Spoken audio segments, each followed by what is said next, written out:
Good evening, I'm Eugene Chan on Straight Talk. Our guest is CEO of the West Kowloon Cultural District Authority, Ms. Betty Fong. Ms. Fong has been with the government service since 1986, having held key roles including Directors of Information Services and Leisure and Cultural Services, the Permanent Secretary for Home Affairs and Head of the Policy Innovation and Coordination Office. Taking over the West Kowloon District Cultural Service Authority at a challenging time in 2020, she has since shepherded it through the launch of two mega projects, the M+ and the Hong Kong Palace Museum. Honored with France's National Medal for Fostering Cultural Exchange and Hong Kong's Gold Bohemia Star Medal, she now steers the West Kowloon project through its next critical phase. Welcome, Betty. Hi, Eugene. Thank you for coming to the show. I have been trying to invite you, and finally we have you on the show. I'm very happy today. Thank you for the opportunity. For West Kowloon Cultural District, which is very familiar to a lot of Hong Kong people, maybe you can start just giving a bird's eye view of actually what comprises or so-called the hardware of the West Kowloon Cultural District. Okay, thank you, Eugene.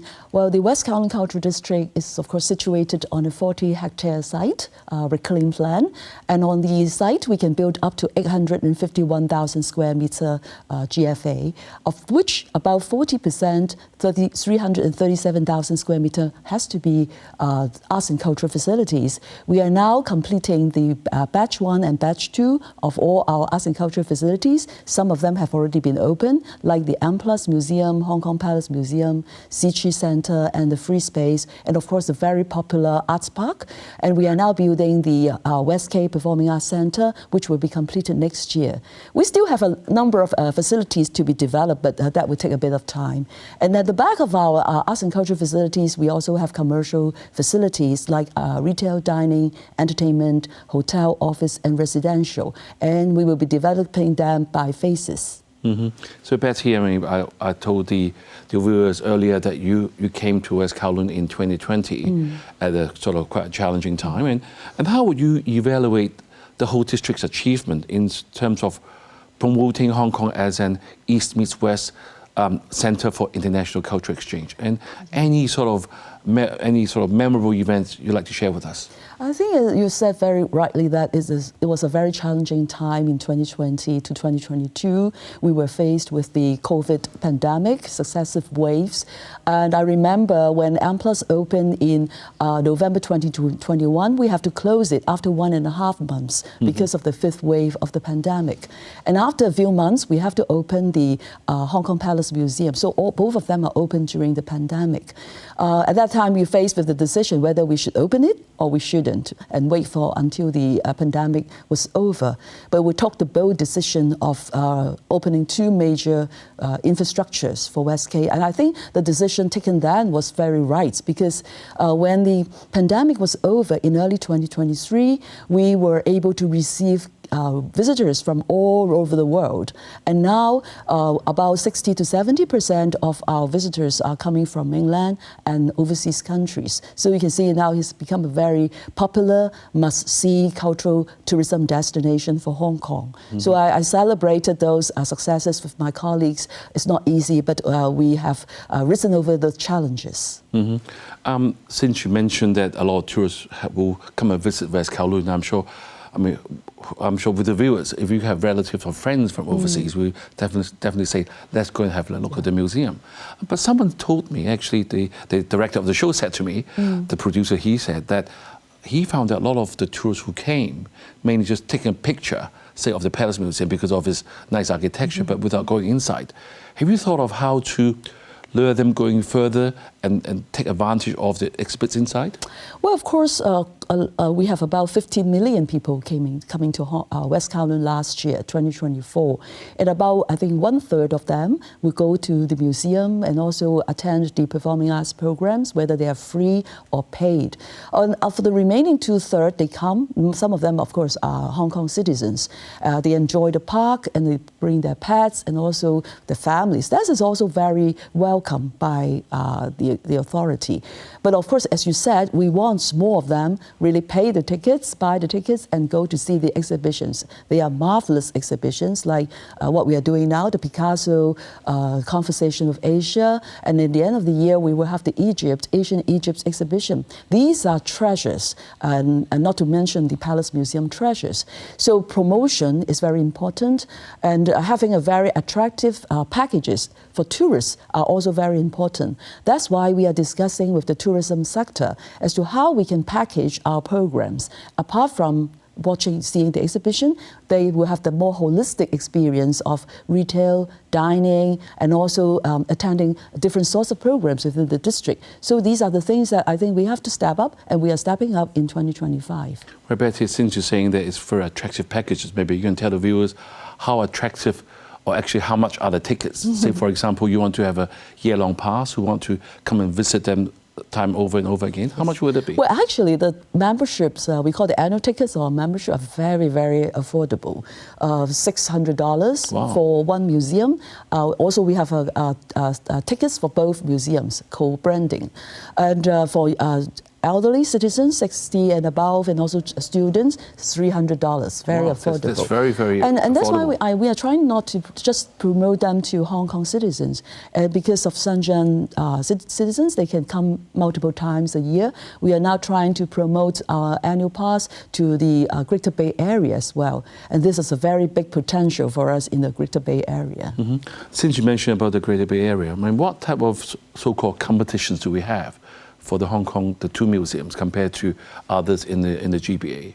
Well, of course, many of the museums in mainland China are free of charge, like the public museums in Hong Kong. So our challenge is to how to really encourage those visitors to buy tickets. Even though I said our tickets are very affordable, like Hong Kong Palace Museum is only $70 for general admission. It's extremely affordable. Yeah, very affordable. But then you have to tell them, it's a value for money. You pay for $70, you come to see the national treasures of Palace Museum. Not just those that you can see in Beijing, but some of them have never been shown in Beijing or even outside mainland China. So these are the things that we have to tell them more. If you want to see the best of Picasso, that is in Hong Kong. Right now we are doing the Picasso exhibition. So these are things that you can only see in M+ and Hong Kong Palace Museum. Right. Betsy, since we are tasked by our mainland that we'll be sort of an international cultural exchange center, I'm sure with your going global strategy that you visit to different places, you bring in more exhibitions. I'm sure this is even more valuable. That may not be available in the GBA. I saw that you've also been to New York and also been to the actual Middle East.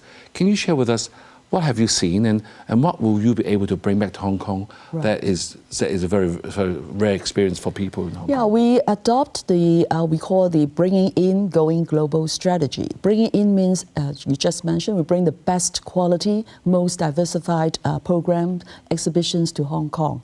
That's why we collaborated with Picasso Museum, the Tate, the MoMA, to bring the best exhibits to Hong Kong. But at the same time, we are also promoting our collection, our exhibitions to them. One very successful example is the Kusama, Yaoi Kusama, 1945 to now. It has been on tour to Guggenheim Bilbao in Spain and also to Porto in Portugal. Attracted over 1.65 million visitors around the world, breaking Hong Kong's record. So selling our programs, selling our original IP to these countries is also one of the objectives. But to look for more in-depth and broad collaboration, we are not just talking about exhibitions or loans. We are talking about professional exchange, talking about how to export our expertise, our services, and the experience that we have gathered in the past 5 years in running a cultural district to these places like Middle East you're talking about. They are also building cultural districts, and they are at the very starting stage. So they would also like to leverage all our expertise in helping them to really jumpstart the development of a cultural district. Right, Betty, when you're overseas, I want to just ask you, because I mean, we had Bernard Chen, which is one of our very good friend. He said to me when he sort of meet the people in the Western culture, they're really sort of the M+ Museum is a very famous place to them. So does Hong Kong have a very good standing amongst them internationally? Well, of course, West Kowloon Cultural District has very diversified program. We always say from traditional to contemporary, performing arts to visual arts. M+, as I would say, after 3 years of opening, in terms of visitation, it's already the 21st most visited museum in the world and 3rd most visited in Asia. But it's not just the visitation, it's the standing and status. Because M+ is a contemporary visual culture museum. It covers not just visual arts, but design and architecture and moving image. And amongst all the Asian museums, this is a very unique positioning. And even museums like MoMA, the Museum of Modern Art in New York, which is a 100-year-old museum, is willing to sign an MOU with M+. So you can see that they really value M+ expertise, the curatorial standard, the collection as well. So I think it really enjoys a very high standing internationally. Right, Betty, maybe we will go for a break now. Okay. And don't go anywhere, we won't be long.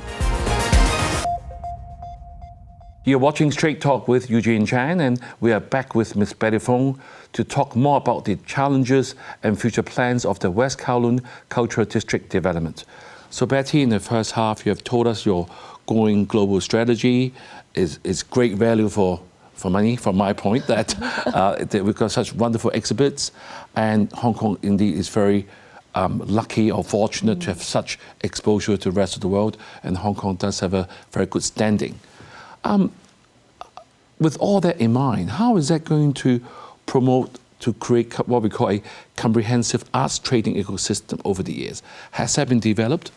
Well, this is one of the 4 major directions set out in the 2024 policy address by the Chief Executive, and we fully embrace these 4 directions. And one of these 4 directions is to help Hong Kong to develop a comprehensive art trading ecosystem. Hong Kong has already been very successful in arts trading in terms of the Arts Fair, the Arts Basel, Art Central. We have already become the one of the 3 largest arts trading centers in the world, with London and New York. But like London and New York, you need a whole supply chain. We call the industry supply chain or the ecosystem to support arts fair or arts trading. And I would describe them as like you have to have the upstream, like you have to create artwork. So that's why you have to nurture your artists. You have to have more people who love art, building a arts lover community. And also you have to have space for artists in residence and also valuation, etc. And in the midstream, it's more like the arts fair, arts trading. Auction houses, galleries, and also logistics. You handle the art after you buy them. And in the downstream, it's more like you conserve them. Once you buy an artwork, you have to really take good care of them. You have to conserve them, you have to store them, and from time to time, you will want to exhibit them. So this is the upstream, downstream, midstream, and downstream work. So in West Kowloon, we are aiming to create that ecosystem, and we will provide space because, as I mentioned in the first part, we have office space up to 366,000 square meters of hotel, office, and residential space. So in 1 or 2 years' time, we will have our Artist Square Tower with about 65,000 square meters of office space. So this is very, very good potential to attract the industry supply chain to come to West Kowloon. We already have museums. We already have Philips as one of the major auction houses in the world. And of course, we have learning institutes. All these are important components of building the arts trading ecosystem. And I'm very confident that West Kowloon Cultural District is very attractive to these enterprises. Right, with all those development sort of right there, how has that sort of affect our local sort of development in the local culture and also creative industry?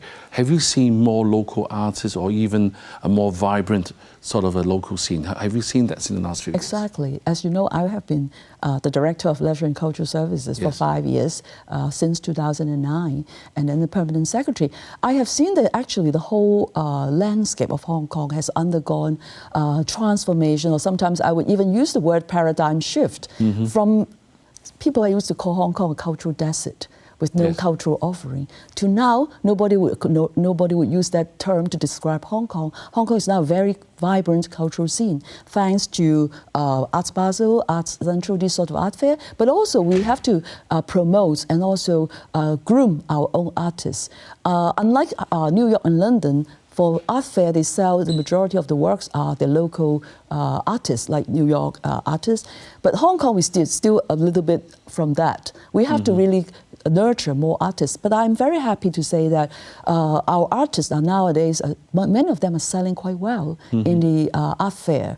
So I see that we have lots of potential. And one point I also want to make is that the parents nowadays are very supportive. Right. Even if their children want to become an artist, either performing artists or visual artists, they are now more supportive than before, like when we were young, right? I'm sure. Yeah. Yeah. So how many more years do you think Hong Kong will be even more vibrant in terms of the whole scene? That Hong Kong will be a real sort of a trading places where a lot of arts are happening here. Do you see that happening one day? I am very optimistic. Of course, West Kowloon play a major role because we have the space, we are a location, we are a destination, we attract people. But the whole of Hong Kong is also doing a lot of things. The government is promoting arts and culture, and we have also other venues like Kai Tak is also doing sports and concerts. It's also some sort of entertainment, pop culture, and also the Dai Gun and also other places. So with these concerted efforts, Hong Kong really stands a very good chance to become a major arts, international arts center or even international cultural hub. As compared to London and New York, we will not be even at a lesser standard than them. Right. Bessie, I must also congratulate you in running this district so well, because I've been invited to more than once to the very nice concerts or even activities in the West Kowloon area. It's very pleasing to look at Hong Kong from that. It's very, I mean, it's sort of less congested. Yes. So I think I want to encourage people to go and visit, and of course the museums. Yes. So with all those nice things, I want to talk about the challenges. Okay. I'm sure the viewers have been wanting me to ask you, hey, we have been listening to the news that they are facing a lot of financial difficulties. So before you go on, can you tell the viewers, was this expected, or what was the cause of it? Was it overspending, or was it unexpected due to the income? Why did it go wrong? I'm sure when they first started the planning, I'm sure they don't plan for a deficit, do they? Yeah, as you know, the West Kowloon Cultural District Authority was given 21.6 billion Hong Kong dollars in 2008. That was 16, 17 years ago. And at that time, when we do the financial model, perhaps the construction cost wasn't so high in 2008. That's why some of the costs has gone beyond the originally planned. But then the government recognized that. That's why they asked us to defer the construction of the third batch of our arts and cultural facilities.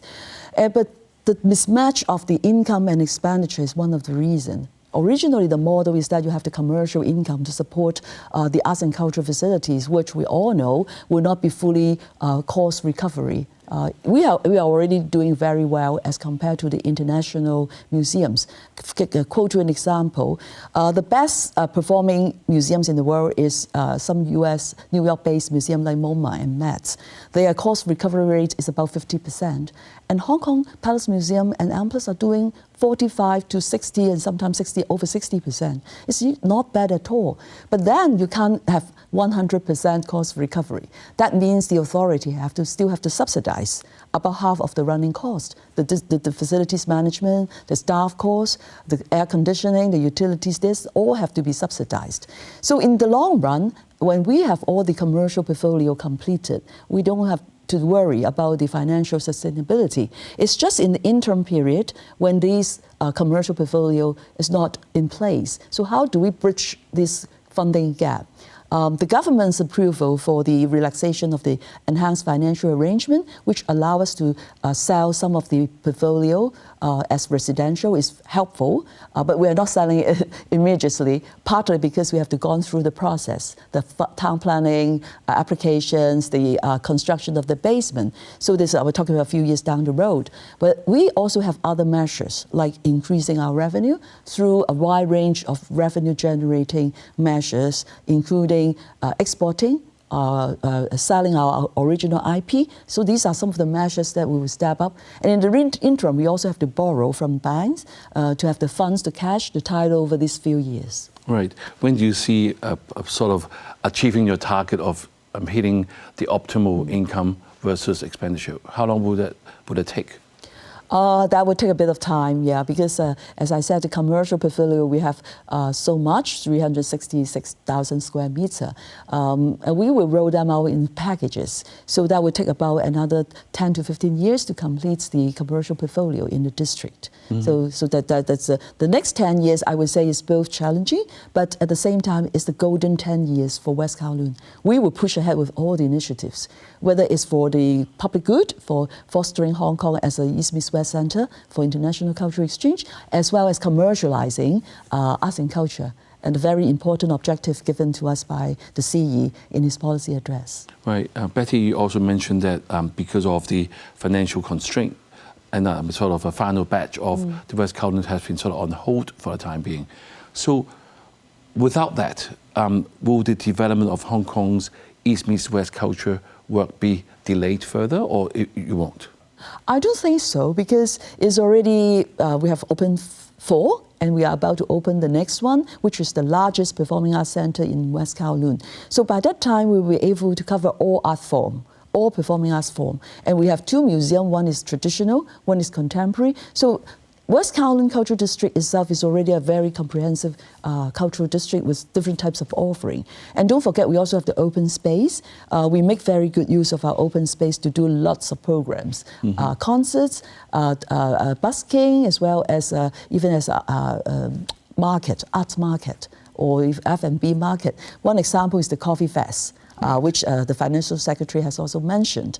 It's first time in Hong Kong, in West K, but we attracted over 50,000 visitors during those 4 days. And so I think we are making use of both indoor and outdoor spaces for curating arts and cultural programs. Well, one final question I wanted to ask you is, some of us who've been to the M+ Museum, the more contemporary arts, we find it difficult to understand or appreciate of it. Do you have any guided tours or any curators to help us on that? We do. We have lots of tours, free of charge.